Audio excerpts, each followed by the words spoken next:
Tenemos que ser conscientes de que en nuestra casa común, en el siglo XXI, casa común en el sentido más amplio y más integral de la palabra, que se llama tierra, donde vivimos todos, no podemos pensar que si hay hambre en África, o en Asia, o en Haití, no nos afecta. Lo que estamos diciendo es que si hay goteras en la cocina, no es la cocina la que está en peligro. Está en peligro la casa entera. Y es de una miopía política tremenda el intentar cerrar la puerta de la cocina, poniendo vallas e impidiendo el paso, pensando que de esta manera resolvemos el problema. Sin duda que los que hay en la cocina van a entrar en el comedor y van a entrar en el dormitorio. Y la manera de resolver el problema como ciudadanos del mundo, y hoy no hay otra opción, es afrontando el problema de la casa y poniéndolo en orden.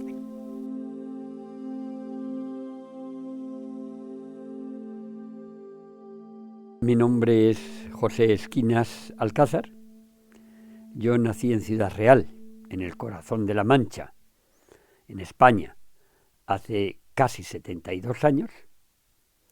Soy hijo y nieto de campesinos, por parte de padre y por parte de madre.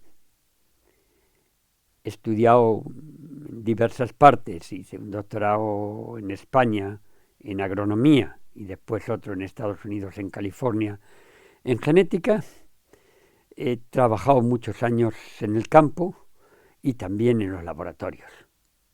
Me trasladé a Naciones Unidas, a la FAO, para 6 meses y allí me quedé 30 años. Y actualmente ya me he jubilado también en la universidad y me dedico a intentar compartir con los demás lo único en lo que probablemente soy rico: experiencias pasadas, y me preocupa mucho sobre todo el futuro no tanto por mí, que me queda poquito, pero sí por mi hija y por todos los que son de esa edad, por las generaciones futuras, que son las grandes olvidadas. Para mí el tema del hambre en estos momentos de la humanidad es el tema más grave con el que nos enfrentamos, porque está a la raíz de todos los demás problemas. Los alimentos son la base de la vida y sin ellos no hay vida. El número de hambrientos en el mundo hoy es de más de 800 millones de personas.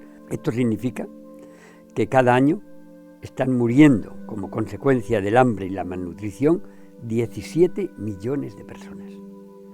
Y si dividimos esta cifra por el número de días al año, significa que cada día mueren 40.000 personas, la mayor parte niños o mujeres, porque son más débiles, a consecuencia del hambre y la malnutrición. Claro, cuando comparas estas cifras con cualesquiera de los otros causas de muerte, a mí me hace gracia a veces en Occidente cuando hablamos de la terrible que son las muertes en carreteras.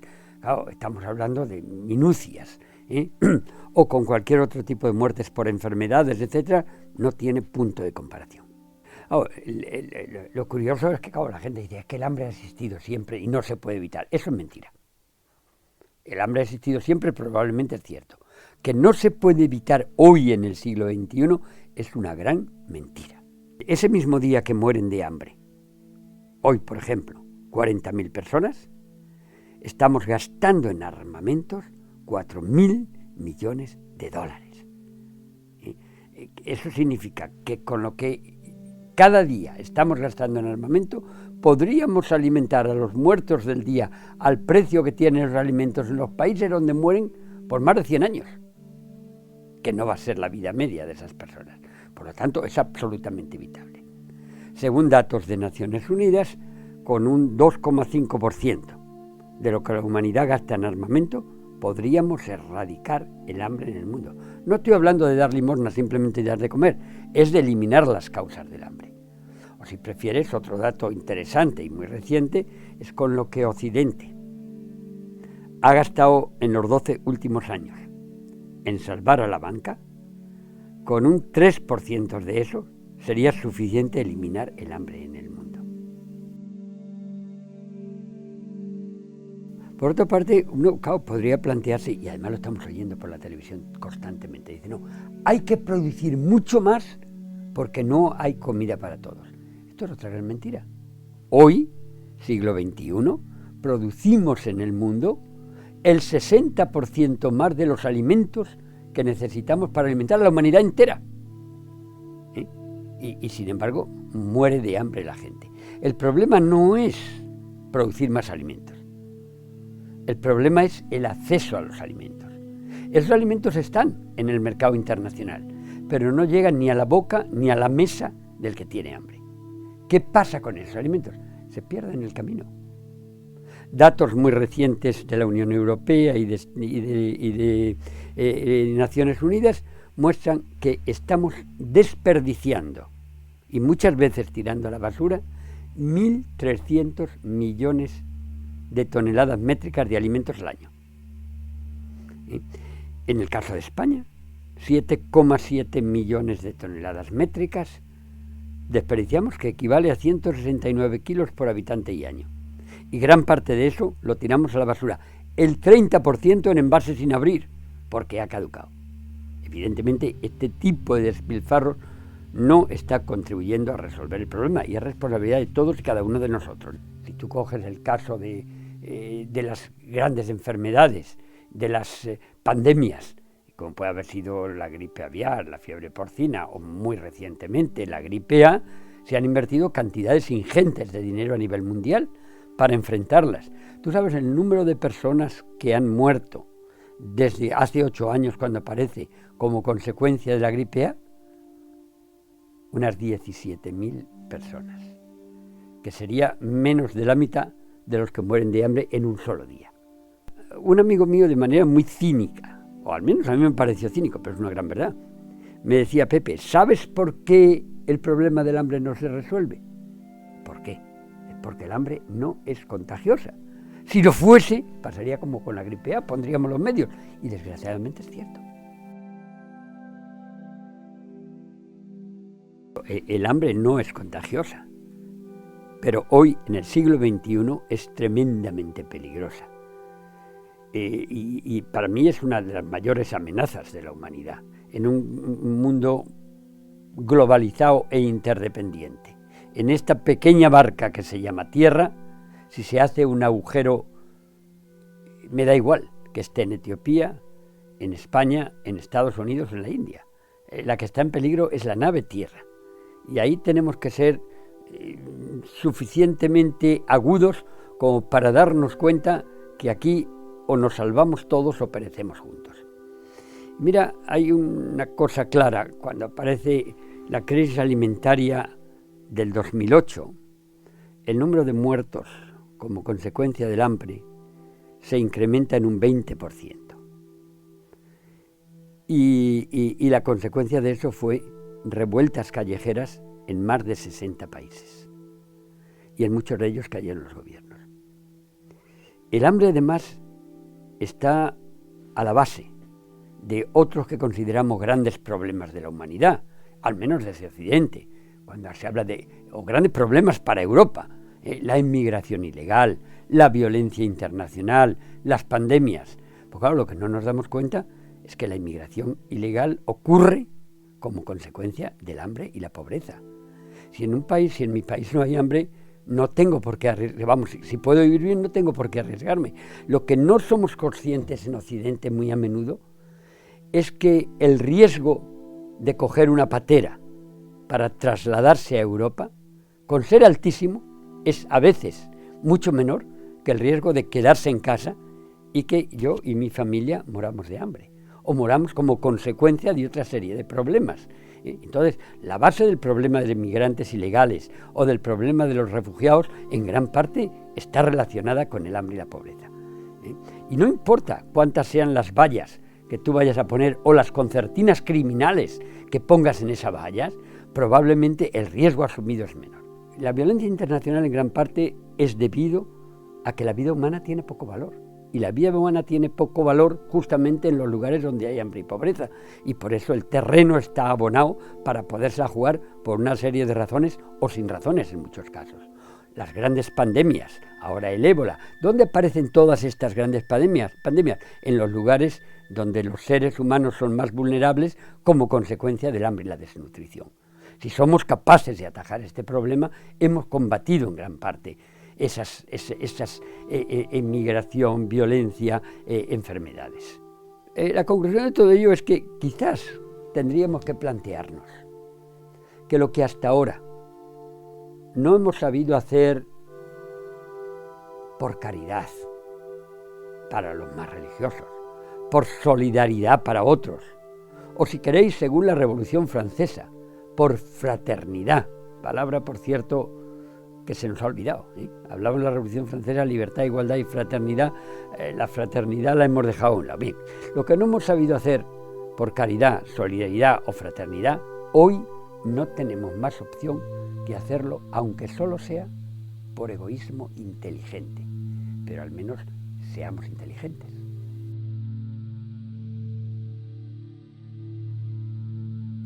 El tema de un sistema agroalimentario en el que estamos en estos momentos,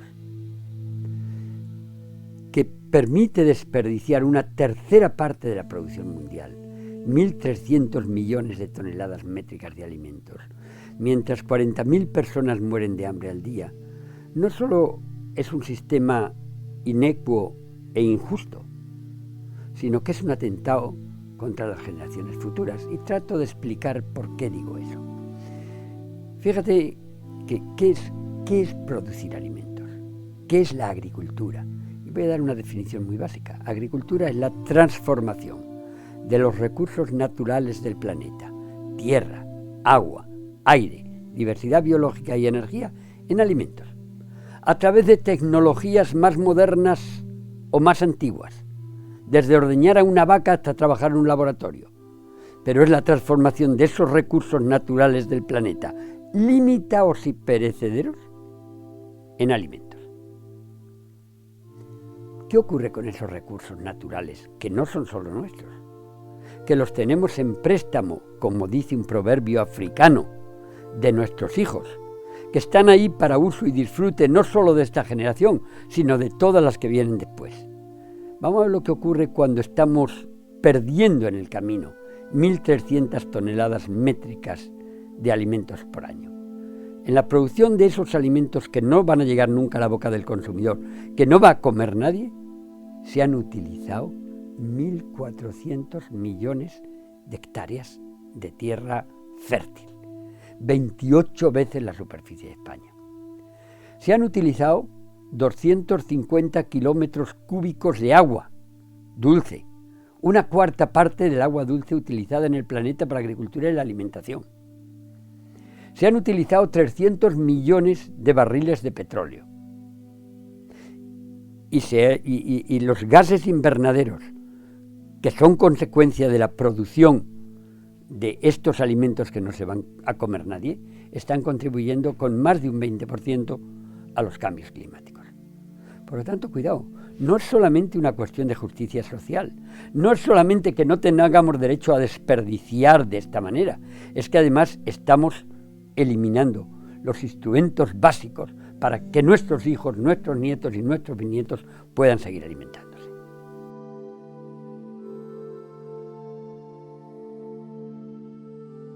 Bueno, cuando tienes hambre tienes dos maneras de conseguir los alimentos. Uno es buscarlos en el mercado internacional, para lo cual tienes que tener dinero, y además hay una enorme volatilidad de precios que impide saber a qué precio lo vas a comprar.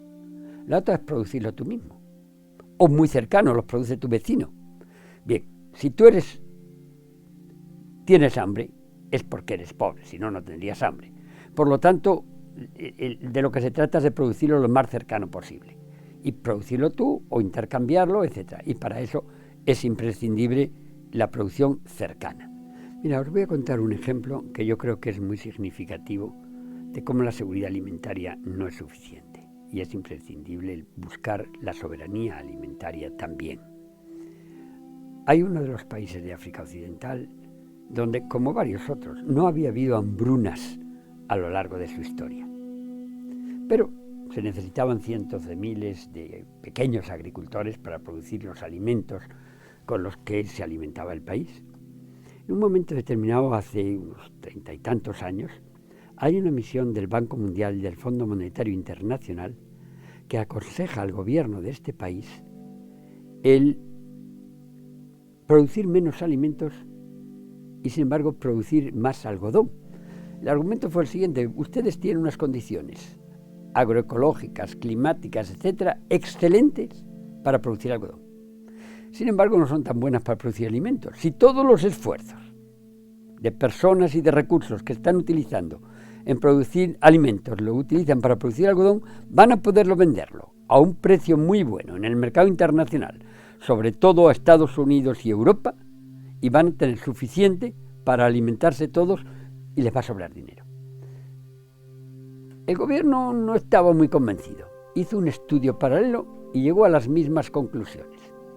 Y entonces se desarrolló una política incentivando la producción de algodón y desincentivando la producción de alimentos, que tuvo un gran éxito. Y en una decena de años, pues prácticamente la producción de algodón creció enormemente, la de alimentos decreció, pero no importaba, porque con lo que se estaba ganando con el algodón era suficiente para alimentar a todos. Muchísimos pequeños agricultores vendieron sus fincas a las grandes cooperativas o a las grandes industrias productoras de algodón, trabajaban allí como jornaleros, pero ganaban suficiente para vivir y comer mejor que antes. Y entonces este país dijo: qué bien, hemos avanzado mucho y hicimos bien en seguir este consejo. Todo fue de maravilla hasta que en el 2008 aparece la famosa crisis alimentaria, en la que en 3 meses se multiplican por 2 y a veces por 3 el precio de los alimentos en el mercado internacional, como consecuencia de una serie de elementos ajenos, incluido la especulación en la bolsa de futuros de Chicago. Pero lo cierto es que se le multiplica por 3 los precios de los alimentos básicos: trigo, arroz, maíz y patata. Claro, esto en Occidente afectó menos. En España, por ejemplo, usamos el 16-17% de nuestro salario medio en comprar alimentos, que es muy poquito. Pero claro, en este país en concreto y en muchos otros países en desarrollo se está utilizando el 70, el 80% del salario medio en comprar alimentos. Por lo tanto, este país, si le multiplicas por 2 o por 3 el precio de los alimentos, ya no puede comer. Y así ocurrió. Y entonces aparece la primera hambruna, el primer periodo de un hambre muy fuerte. Y la reacción inmediata fue, aparte de grandes revueltas callejeras, el pedir a las autoridades: devuélvanos nuestras tierras, queremos seguir produciendo nuestros alimentos, aunque tengamos que trabajar mucho, porque si no estamos hipotecados. Claro, la reacción del gobierno fue: bueno, señores, hemos vendido la gallina de los huevos de oro. Esto ya no es nuestro, por lo tanto ustedes ya no pueden comprarlo, ya no podemos devolvérselo. Y entonces lo que pierde ese país, y muchos otros, no fue la soberanía alimentaria o capacidad de producir sus propios alimentos. Lo que pierde es la soberanía política, porque hay un país, lo puedo tener sin coches y sin televisiones, pero sin alimentos no.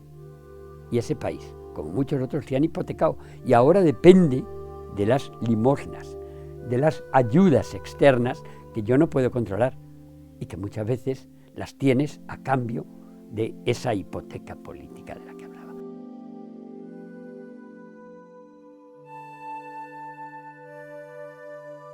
Si estamos hablando de soberanía alimentaria, si estamos hablando de producir nuestros alimentos, entonces estamos hablando de pequeño agricultor. Estamos hablando de agricultura familiar.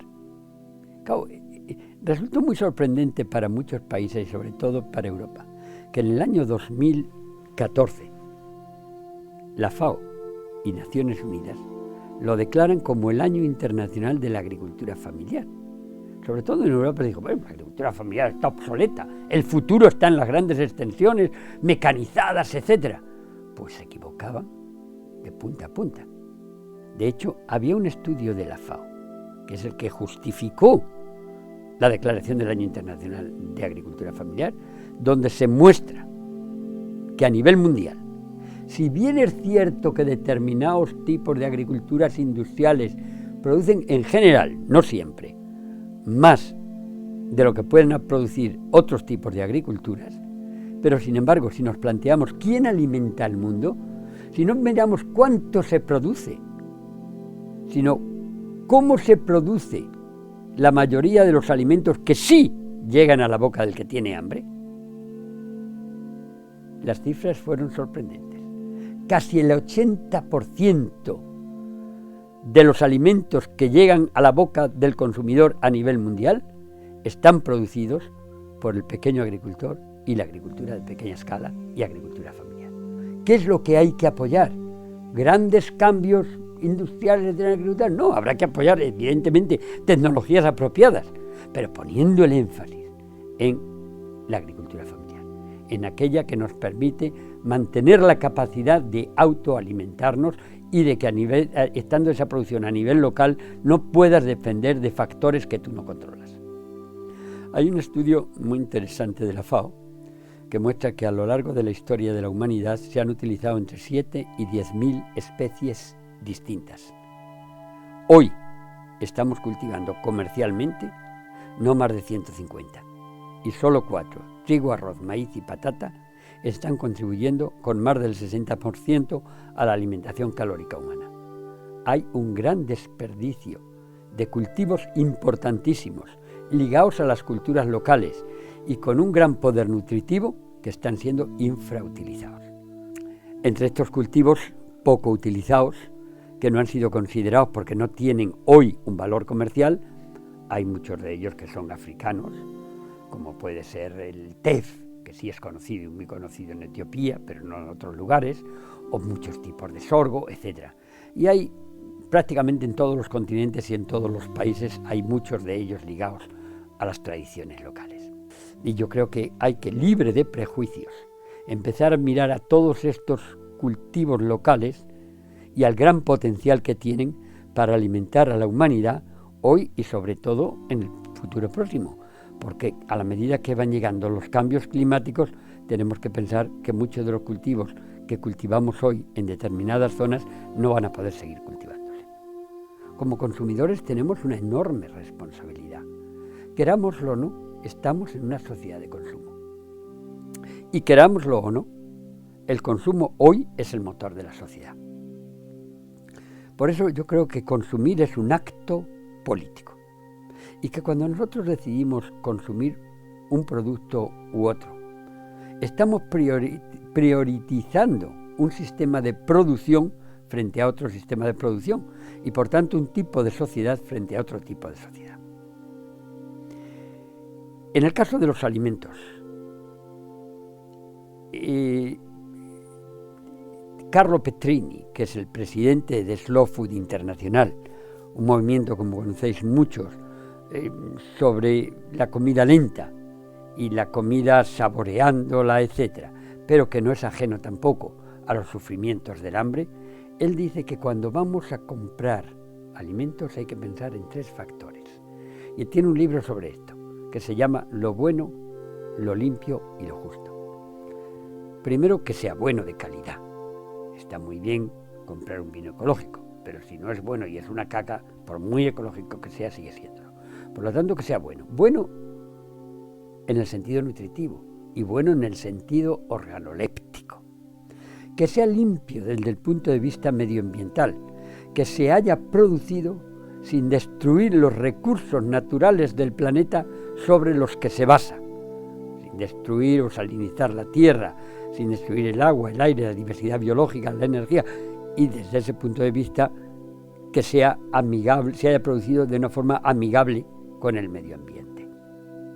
Y que sea justo desde el punto de vista social, que en su producción se haya tratado a la gente como personas y se haya pagado con salarios justos, no usando esclavos o niños en su producción. Estos son 3 elementos importantísimos que se pueden y se deben tener en cuenta. Pero yo añadiría otros 2, que sobre todo que creo que son muy importantes tenerlos en cuenta, y es que se haya producido a ser posible a nivel local, por lo tanto, lo más cercano posible a nosotros, a nuestro territorio, a nuestras tradiciones, y estacional. No es preciso comer las fresas en una época en la que no se producen, trayéndolas de la otra parte del mundo. ¿Sí? Estos son un poco algunos elementos que yo creo que el consumidor tiene que tener en cuenta, pero para tenerlo en cuenta se necesita que sean reflejados en las etiquetas, que las etiquetas que tienen los alimentos tengan la trazabilidad necesaria para dar respuesta a estos elementos que hemos dicho, Y en ese sentido habría que establecer ahí una serie de indicadores, incluido un precio ecológico o precio ecológico junto al precio real. En el sentido del consumo, yo siempre me gusta mucho decir que debemos de transformar de una manera pacífica nuestro carro de la compra en un carro de combate. Hoy el poder de los consumidores y las organizaciones de consumidores es enorme, mucho más a veces que el propio poder de los políticos. Y si nos ponemos de acuerdo todos en transformarlo para que haya un mundo más justo y que haya un mundo más ecológicamente sostenible, podemos hacerlo. A veces se piensa, no, pero es utópico. Mira, lo que el siglo pasado era utópico, este siglo es una realidad. Y lo que hoy puede parecer utópico, si nos empeñamos en llevarlo a cabo, el próximo siglo será una realidad. En ese sentido hay un dicho de don Miguel de Unamuno. Una utopía lo es hasta que 5 personas consideran que es posible, porque a partir de ese momento es una posibilidad. Y decían antiguamente que los ingenuos consiguieron tantas cosas porque nadie les había dicho nunca que era imposible. Hay un problema o un déficit de democracia en nuestro sistema económico y en nuestro sistema político. Y es preciso adaptarlos a la situación actual. Y me explico. El hecho de que las generaciones futuras no consuman y no voten hace que sus intereses no estén suficientemente tenidos en cuenta. Desde el punto de vista del mercado, el elemento regulador de los precios, lo que hace que un precio sea el que es la oferta y la demanda. Y ahí tenemos el primer problema. La oferta es la que hay, de todos los recursos naturales del planeta, para uso y disfrute de esta generación y de todas las que vienen después. Esos recursos naturales no nos pertenecen, lo tenemos en préstamo de nuestros hijos, pero nuestros hijos, ni nuestros nietos, ni nuestros bisnietos no están ahí para decir cuál va a ser su demanda después. Entonces, cuando establecemos el equilibrio entre oferta y demanda, estamos haciéndolo entre la oferta de esos recursos naturales para esta generación y las que vienen después, y la demanda de una sola generación. Por lo tanto, estamos infravalorando el medio ambiente y los recursos naturales. Decía don Antonio Machado, es de necios confundir valor con precio, y ahí lo estamos confundiendo, y eso puede tener consecuencias drásticas si consumimos en una generación los recursos que pertenecen a nuestros descendientes. ¿Hay soluciones? Muchas. Hay que empezar a hablar mucho más de la justicia intergeneracional, y hay que hablar de los derechos de esas generaciones futuras. Y una de las conclusiones también en Río 92 fue el establecimiento de la figura del defensor de las generaciones futuras, el ombudsman de las generaciones futuras, una persona física o jurídica que en el Parlamento, en los gobiernos, en los sindicatos, habla en nombre de los que no han nacido. Su acción es un poco el Pepito Grillo que va a hablar en nombre de esas generaciones futuras y que ante cada nuevo proyecto, propuesta de ley, normativa, va a ver cuál es el impacto y cómo va a afectar esa ley o esa propuesta a la vida de las generaciones futuras. Y entonces hará un estudio sobre el mismo y lo dirá en voz alta en el Parlamento. Obviamente son los parlamentarios los que tendrán que tomar las medidas oportunas, pero no sin oír antes a este defensor de las generaciones futuras. Fíjate qué curioso que en algunas reuniones que he estado recientemente sobre pueblos indígenas, una sobre todo en Cuzco hace casi 2 años ahora, en el que había pueblos indígenas pues de los 5 continentes y más de 60 pueblos indígenas, había una cosa común a varios de ellos. Para mí fue una sorpresa. Y es que entre el grupo de sabios ancianos que toman las decisiones, una de las primeras preguntas que se hacen es cómo afectará esta decisión a las 7 próximas generaciones o a las 5 próximas generaciones. No es de extrañar que esos pueblos indígenas, aún en un ambiente hostil como el actual, hayan llegado a nuestros días, porque eso es un elemento de sostenibilidad.